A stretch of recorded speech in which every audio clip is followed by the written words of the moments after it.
मित्रांनो, माझं नाव आहे राज्यवर्धन शेगुकार। आज आपण पाहणार आहोत ड्रिलिंग मशीनविषयी माहिती। ड्रिलिंग ऑपरेशन्स करत असताना आपल्याला ड्रिल मशीनची आवश्यकता असते। जो ड्रिल असतो त्या ड्रिलला आपल्याला ड्रिल चकमध्ये बांधावं लागतं आणि ड्रिल चक आपण मशीनच्या स्पिंडलमध्ये बांधत असतो। तर ड्रिलिंग ऑपरेशन्स करत असताना आपल्याला ड्रिल मशीनची आवश्यकता असते व ड्रिलिंग करत असताना ड्रिल मशीनच्या द्वारे आपण ड्रिलिंग ऑपरेशन्स हे सहजरित्या पूर्ण करत असतो। ड्रिलिंग मशीन ह्या दोन वर्गामध्ये विभागल्या गेलेल्या आहेत। एक हँड ड्रिलिंग मशीन आहे आणि एक पॉवर ड्रिलिंग मशीन आहे। हे दोन प्रकारे विभागल्या गेलेले आहेत, हँड ड्रिलिंग मशीन आणि पॉवर ड्रिलिंग मशीन। तर आपण पहिल्यांदा पाहूया एक नंबरला hand drilling machine. Hand drilling मशीनला हाताच्या द्वारे फिरवून आपल्याला ड्रिल होल करावं लागते। हँड ड्रिलिंग मशीन हे आकाराने लहान असतात व त्या हाताच्या द्वारे चालवावं लागतात, म्हणजे हाताच्या द्वारे आपल्याला त्याच्यावरती स्पीड आणि फीड द्यावी लागते, म्हणून याला हँड ड्रिलिंग मशीन असं म्हटलं जाते।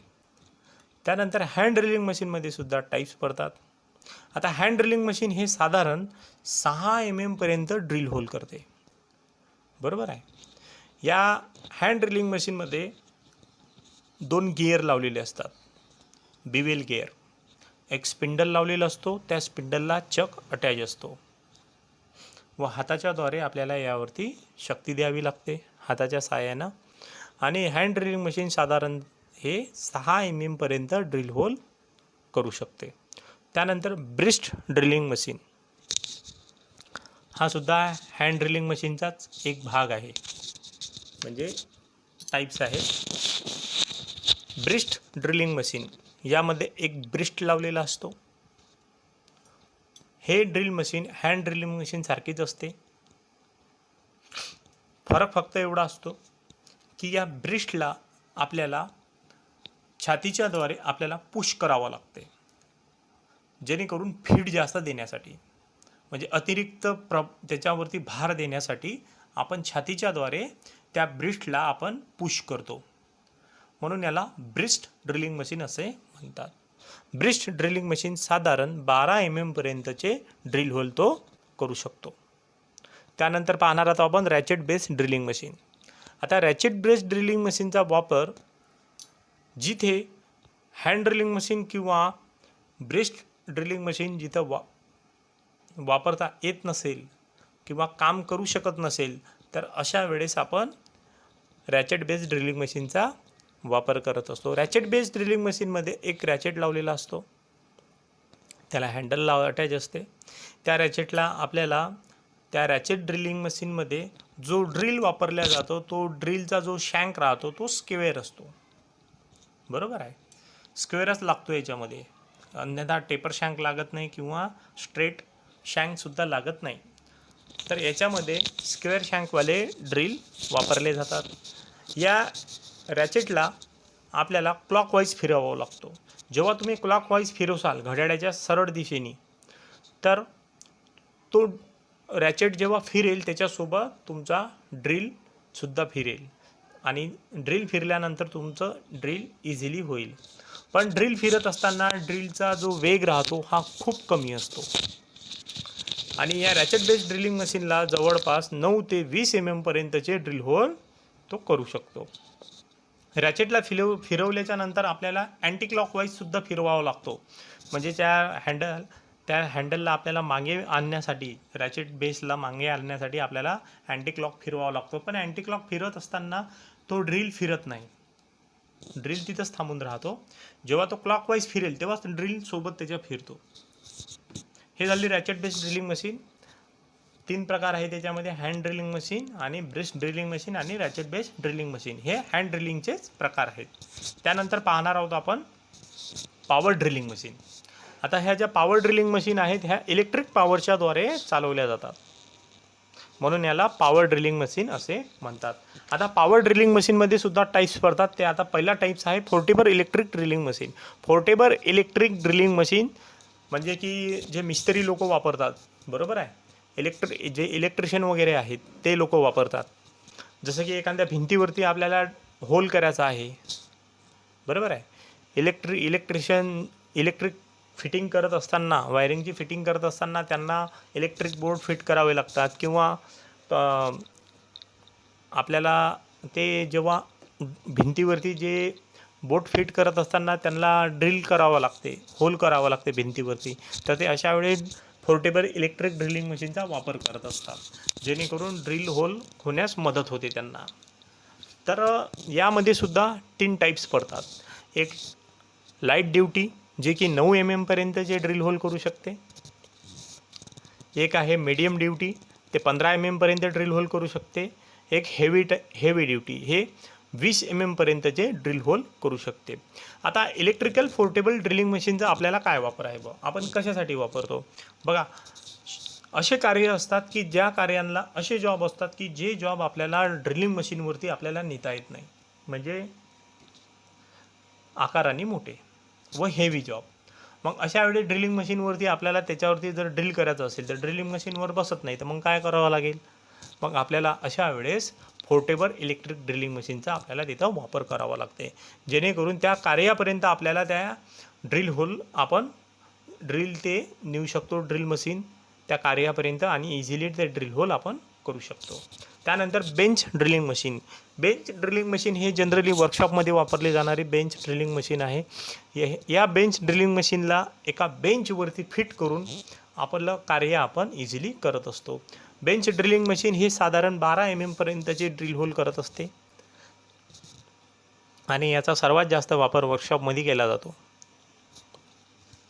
त्यानंतर पाहणार आपण sensitive drilling machine. Sensitive drilling मशीनचा वापरसुद्धा वर्कशॉपमध्ये जास्त प्रमाणात केला जातो. आणि सेन्सिटिव्ह ड्रिलिंग मशीन हे एक अशी ड्रिलिंग मशीन आहे, हे एकदम हाय स्पीडवर चालते. याच्याद्वारे जे ड्रिल होल होतात हे एकदम परिशुद्ध मापामध्ये तयार होतात. यांची जी ॲक्युरेसी राहते या ड्रिल होलची, हे एकदम शुद्ध राहते, कारण की हे जास्त स्पीडवरती चालवल्या जातात म्हणून. हे ड्रिल मशीनसुद्धा 9 mm पर्यंतचे ड्रिल होल करू शकते. त्यानंतर पाहणार आहोत आपण pillar type drill machine. Pillar type drilling मशीनमध्ये एक पिल्लर लावलेला असतो. हे ड्रिलिंग मशीनसुद्धा वर्कशॉपमध्ये जास्त प्रमाणात वापरली जाणारे पिलर टाईप ड्रिलिंग मशीन आहे. पिल्लर जवळपास 5.5 ते 6 फुटापर्यंतचं पिल्लर असतात. त्या पिल्लरवरती ड्रिल मशीनची बॉडी फिट केलेली असते, आणि तो पिल्लर सरळ बेसवरती, जमिनीवरती माउंट केलेला असतो. ज्या ड्रिल मशीनचा जो बेस असतो तो जमिनीवरती माउंट असतो, बरोबर आहे, आणि त्याचा जो पिलर असतो आपण त्याला कॉलम असे सुद्धा म्हणत असतो.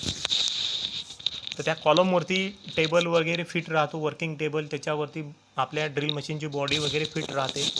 पिलर टाईप ड्रिलिंग मशीन जवळपास 19 mm पर्यंतचे ड्रिल होल इझिली करू शकते.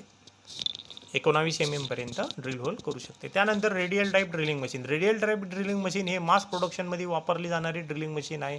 हे आकाराने सुद्धा मोठी असते. याच्याद्वारे जे ड्रिल होल केले जातात हे एकदम परिशुद्ध मापामध्ये केले जातात. या मशीनचा वापर सर्वात जास्त जिथे मास प्रोडक्शन होत असेल तिथं या मशीनचा वापर केला जातो. यामध्ये जे आर्म असते, बरोबर आहे, आणि कॅरेज राहते, बरोबर आहे, त्या कॅरेजलाच एक स्पिंडल वगैरे फिट राहते, आणि कॅरेजला आपण कुठेही आपण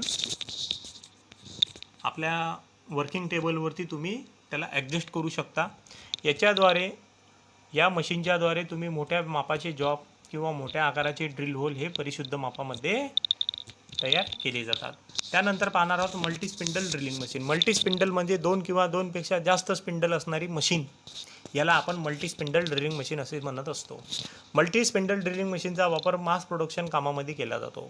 मल्टी स्पिंडल ड्रिलिंग मशीनचा वापर करत असताना एकाच वेळी एक सर्व स्पिंडल ऑपरेट होतात, म्हणजे एकाच हँडलने.